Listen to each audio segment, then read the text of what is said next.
নমস্কার বন্ধুরা, ইয়োর কিচেনে আপনাদের সবাইকে স্বাগত। শীতের দিনে লাঞ্চে বা ডিনারে সবজি দিয়ে এই রকম মিক্সড ডালের নিরামিষ খিচুড়ি খেতে অসাধারণ লাগে। আজকে সেই রেসিপি আমি আপনাদের করে দেখাবো। আমি নিয়ে নিয়েছি গোবিন্দভোগ চাল। চালগুলো খুব ভালো করে ধুয়ে পরিষ্কার করে নেব। আমি নিয়ে নিয়েছি মটর ডাল আর নিয়ে নিয়েছি মুগের ডাল। দু রকমের ডালই আমি সমান পরিমাণে নিয়ে নিয়েছি। মটর ডাল খুব ভালো করে ধুয়ে আধ ঘন্টার জন্য জলে ভিজিয়ে রেখে দেব। নিয়ে নিয়েছি কিছু সবজি। নিয়েছি ফুলকপি, গাজর, বাঁধাকপি এই রকম বড় বড় টুকরো করেই কেটে নিয়েছি। নিয়ে নিয়েছি শিম, নিয়ে নিয়েছি ছোট আলু, আর নিয়েছি কুমড়ো আর বেগুন। সমস্ত সবজিগুলোকে খুব ভালো করে ধুয়ে পরিষ্কার করে নিয়ে জল ঝরিয়ে রেখেছি। নিয়েছি কড়াইশুঁটি আর নিয়েছি টমেটো কুচি। আধ ঘন্টা আগে ভিজিয়ে রাখা মটর ডাল নিয়ে নিলাম প্রেসার কুকারের মধ্যে। এর মধ্যে দিয়ে দিলাম আরও খানিকটা জল, আর দিয়ে দিয়েছি হলুদ গুঁড়ো, আর দিয়ে দেব সামান্য নুন। এবার নুন হলুদ দিয়ে এই মটর ডালটাকে দুটো সিটি দিয়ে সেদ্ধ করে নেব। দুটো সিটি দিয়ে ডালটাকে আমি সেদ্ধ করে নিয়েছি। দেখতেই পাচ্ছেন ডালটা কিন্তু আমি পুরোপুরি সেদ্ধ করিনি। ডালটা একটু শক্তই আছে, পুরো গলে যায়নি। ডালটা এখনও ভেতর দিকে একটু শক্ত রয়ে গেছে। প্যানে দিয়ে দিলাম মুগ ডাল। মুগ ডালটাকে খুব ভালো করে ভেজে নিতে হবে। এই সময় গ্যাসের ফ্লেম রেখেছি আমি মিডিয়ামে। মুগ ডালগুলো ভাজা হয়ে গেছে।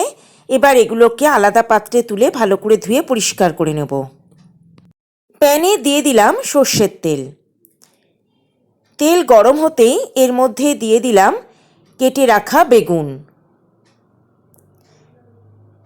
এবার এর মধ্যে দিয়ে দিলাম সামান্য পরিমাণে একটু নুন, আর দিলাম সামান্য পরিমাণে একটু হলুদ। নুন আর হলুদ দিয়ে বেগুনগুলোকে খুব ভালো করে ভেজে নিতে হবে। বেগুনগুলো ভেজে নিয়েছি। এবার এগুলো আমি তেল থেকে তুলে নেব। এবার ওই তেলের মধ্যে আমি দিয়ে দেব বাকি সবজিগুলো। এই সময় আমি টমেটো আর কড়াইশুঁটি কিন্তু দেব না। এর মধ্যে এবার দিয়ে দিলাম হাফ চামচ পরিমাণে নুন, আর দিয়ে দিলাম সামান্য হলুদ গুঁড়ো। নুন আর হলুদ দিয়ে সবজিগুলোকে একটু ভেজে নিতে হবে, খুব বেশি ভাজার প্রয়োজন নেই। সবজিগুলো হালকা ভেজে নিয়েছি। এবার এর মধ্যে আমি দিয়ে দেব আদা বাটা। একটু সামান্য নেড়ে দেব। তারপর এর মধ্যে দিয়ে দেব জিরে গুঁড়ো, দিয়ে দেব সামান্য হলুদ গুঁড়ো, আর দেব 1 চামচ লঙ্কার গুঁড়ো। এবার এই সমস্ত মশলা দিয়ে সবজিটাকে খুব ভালো করে কষিয়ে নেব। আর এই সময় গ্যাসের ফ্লেম আমি রেখেছি মিডিয়ামে।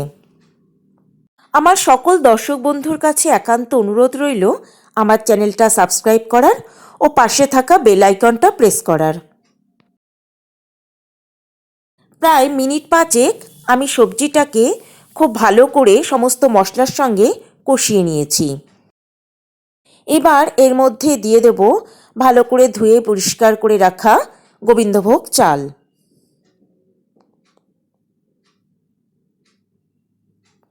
আর দিয়ে দেব ধুয়ে রাখা মুগ ডাল।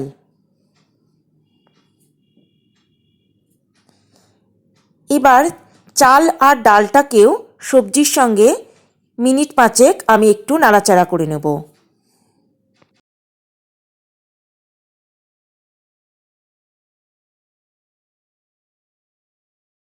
এবার এর মধ্যে দিয়ে দেব আগে থেকে সেদ্ধ করে রাখা মটর ডাল। এবার এর মধ্যে দিয়ে দিলাম পরিমাণ মতো জল, আর দিয়ে দেব 1 চামচ পরিমাণে নুন। সমস্ত কিছুকে খুব ভালো করে একবার নেড়ে মিশিয়ে দেব। এবার এর মধ্যে আমি দিয়ে দেব কড়াইশুঁটি, আর দিয়ে দেব কেটে রাখা টমেটো। সমস্ত কিছুকে আর একবার ভালো করে মিশিয়ে দিতে হবে। এবার এর মধ্যে আমি দিয়ে দেব 5টা কাঁচা লঙ্কা। নুন আর ঝালের পরিমাণটা আপনারা আপনাদের নিজস্ব স্বাদ অনুযায়ী দেবেন। এবার এটাকে হাই ফ্লেমে ফুটে উঠতে দেব। যখন এরকম ফুটতে থাকবে তখন আবার এটাকে ঢাকা দিয়ে এবার লো ফ্লেমে এটাকে রান্না হতে দেব। প্রায় 15-20 মিনিট পর আমি ঢাকনা খুলে দিয়েছি। এবার এটার মধ্যে আরও একটু জল দেবার প্রয়োজন আছে, এটা বেশি শুকনো হয়ে গেছে। আমি এর মধ্যে দিয়ে দিলাম পরিমাণ মতো গরম জল। যদি জলের প্রয়োজন হয় তবে অবশ্যই গরম জল ব্যবহার করবেন, ঠান্ডা জল নয়। এবার এর মধ্যে দিয়ে দিলাম আগে থেকে ভেজে রাখা বেগুন। সমস্ত সবজি সেদ্ধ হওয়ার পরেই বেগুন দিয়েছি, কারণ বেগুন যদি আগে দিতাম তাহলে বেগুন পুরোপুরি গলে যেত। এবার এটাকে আবার ঢাকা দিয়ে আরও মিনিট 2 আমি রান্না হতে দেব। প্রায় 2 থেকে 3 মিনিট পর ঢাকনা খুলে আমি এটাকে ভালো করে আর একবার নেড়ে সমস্ত কিছুকে একবার মিশিয়ে দেব। দেখতেই পাচ্ছেন ডাল কিন্তু পুরোপুরি গলে যায়নি, একটু তাকিয়েই আছে। এই রকমই রাখতে হবে, তাহলে খিচুড়ির স্বাদটা অনেক বেশি ভালো হবে। এবার এর মধ্যে দিয়ে দিয়েছি 1 চামচ পরিমাণ চিনি। চিনিটা দিলে এর টেস্টটা কিন্তু সুন্দরভাবে ব্যালেন্স হয়ে যায়। এবার খুব ভালো করে নেড়ে একবার সমস্ত কিছুকে মিশিয়ে দেব। এবার এর মধ্যে আমি দিয়ে দেব 1 চামচ পরিমাণে ঘি, আর দিয়ে দেব 1/2 চামচ পরিমাণ গরম মশলার গুঁড়ো। খুব ভালো করে একবার সমস্ত কিছুকে মিশিয়ে দেব।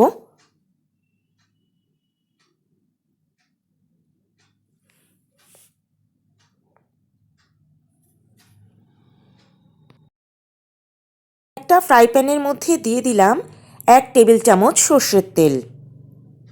এবার তেল গরম হতে এর মধ্যে দিয়ে দিলাম 3টে তেজপাতা, আর দিয়ে দিলাম 2টো শুকনো লঙ্কা। তেজপাতা আর শুকনো লঙ্কাটাকে একটু নাড়াচাড়া করে নেব তেলের মধ্যে। এবার এর মধ্যে দিয়ে দেব 1 চামচ সাদা জিরে। সাদা জিরেটাকেও তেলের মধ্যে একটু নেড়েচেড়ে নিয়ে এর মধ্যে দিয়ে দিলাম 1 চামচ আদা বাটা। আদাটাকেও তেলের মধ্যে একটু ভেজে নিতে হবে। এইভাবে যদি ফোড়ন তৈরি করা হয় তবে ফোড়নের গন্ধটাও খুব ভালো হয়, আর এই ফোড়নের জন্য খিচুড়ির গন্ধটাও কিন্তু খুব সুন্দর হয়। এবার এই সমস্ত ফোড়নটাই আমি দিয়ে দেব খিচুড়ির মধ্যে। খুব ভালো করে নেড়ে দিতে হবে। সমস্ত কিছুকে খুব ভালো করে একবার নেড়ে মিশিয়ে দিয়েছি। এবার এটাকে ঢাকা দিয়ে রেখে দেব। তারপর আমি এটা গরম গরম পরিবেশন করব। যে কোনো দিনই আপনারা এই রকমভাবে মিক্সড ডাল দিয়ে আর সবজি দিয়ে এই রকম খিচুড়ি তৈরি করে নিতে পারেন। আর এই খিচুড়িটা কিন্তু একদম নিরামিষ। আর এর সঙ্গে আমি পরিবেশন করেছি গরম গরম বেগুনি আর পাঁপড়। রান্নাটা কেমন লাগলো বন্ধুরা তা কমেন্ট বক্সে লিখে জানালে খুব খুশি হব। আর যদি রান্নাটা ভালো লাগে তবে একটা লাইক, কমেন্ট ও শেয়ার করার অনুরোধ রইল আমার সকল দর্শক বন্ধুর কাছে। তবে আজকের মতো বিদায় বন্ধুরা, নমস্কার।